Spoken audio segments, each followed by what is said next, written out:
welcome back to Like Maria. Today we're continuing with our talk about Macbeth, and we're particularly focusing on context. So, Maria, can you tell us, was the story for Macbeth Shakespeare's idea?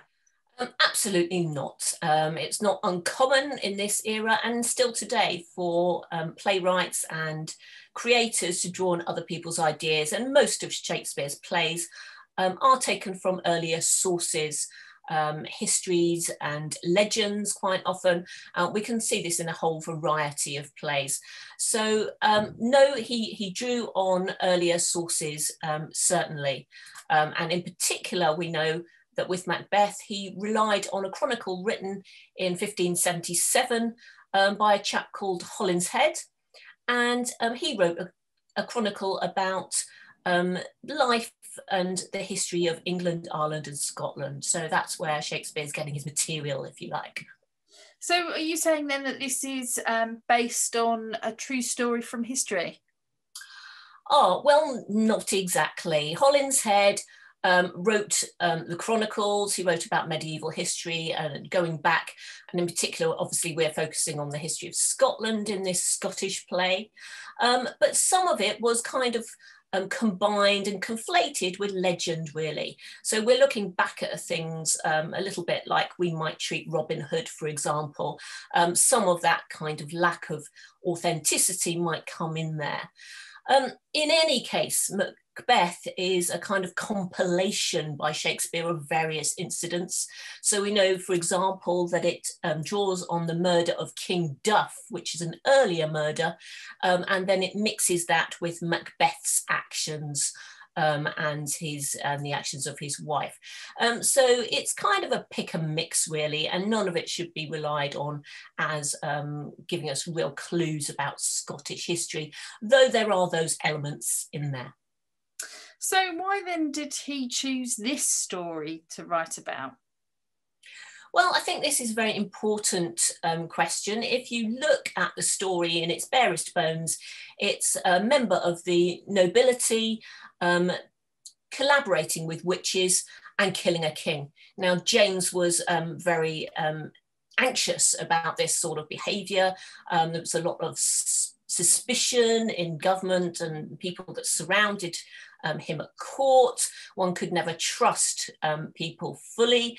And of course, it was something that James was always wary of. And so for Shakespeare to write a play saying, look what happened to Macbeth, he kills a king, but then he ends up in big trouble himself and gets on this spiral. It's kind of a warning story, really. Don't mess with the king.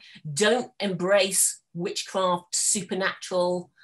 Don't listen to your wife in many respects. There is a misogynistic undertone there, I think, as well. These kind of female characters urging murder and satanic kind of episodes.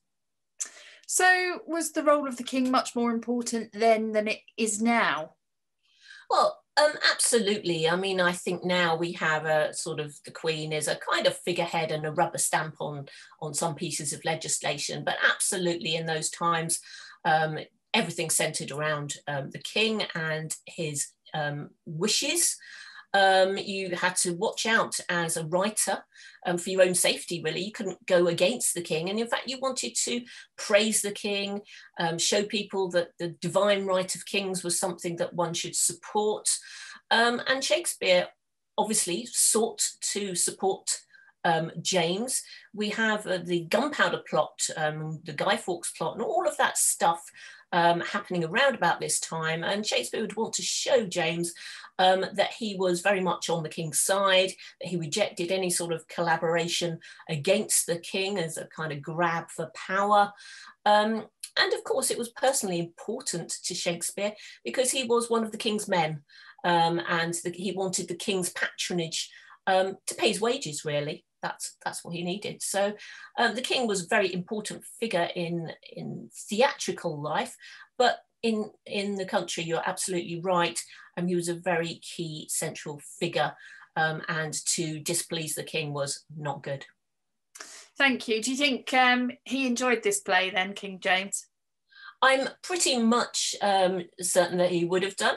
There are some complications because there are some suggestions that he was, his ancestors were involved in some of this history, and that's going to be something that we're going to explore in a future podcast, because Shakespeare does make some judicious changes to Holinshead Chronicle to ingratiate himself with King James and make it something that he would have definitely enjoyed.